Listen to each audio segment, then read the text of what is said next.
Graphic Artist Mr. Benet Calonga, and Strategic Marketing Head Ms. Jean Bolocon. Customer Service Head of SBU1, Ms. Cynthia Nasol. Development Team PD Officer Ms. Tina Tabalno, and PD Head Ms. Mayet Eborde. From Sales Management Group, starting with Sales Training and Support. Sales Training and Support Officer Ms. Jennifer J. Socrates. And Sales Training and Support Head Mr. Johnny D. Econar III. From the Brokers Network Operations, Team BEX headed by Ms. Belinda Santos and SMO Joy Ramis, Team RDF headed by Ms. Rosemary Ann Lega and SMO CJ Calpito, Team RNL headed by Ms. Rona Lenes and SMO Ma Achua, Team DMD headed by Ms. Daisy Dating Ginoo and SMO Annalisa Tan, and the Division Head of Brokers Network Operations, Ms. Jasmine T. Espiritu. From the internal sales, we have Team ACC, headed by Ms. Alejandra Tolentino and SMO Judy Grace Malubay, and Team BDR, headed by Ms. Evangeline Del Rosario and SMO Cecile Crisostomo.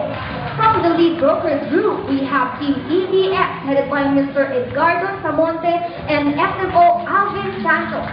Our Deputy General Manager at SBU1, Ms. Susan P. Alcabao. Finally, our Deputy Chief Operating Officer, Ms. Maylene Stan Lim. Once again, a big round of applause for our SBU1 family. Magandang gabi sa inyong lahat, ako'y nagagala at kayo'y nagsigalo sa gabi ng Pasko. Magandang gabi sa inyong lahat, ako'y nagagala at tayo'y nagkain kahit konting sandali.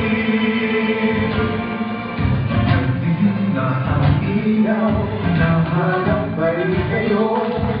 Dahil sa iyong lahat, ako'y wala dito.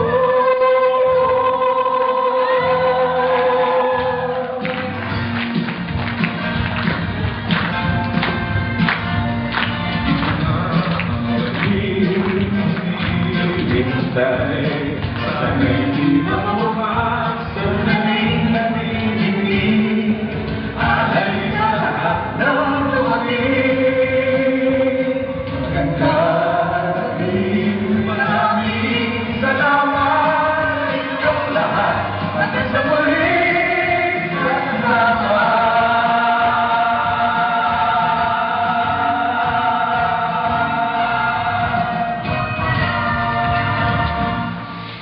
And to formally welcome us in tonight's Gabi ng Parangal, ladies and gentlemen, here's the Deputy Chief Operating Officer of SBU1, Ms. Maylene San Lim.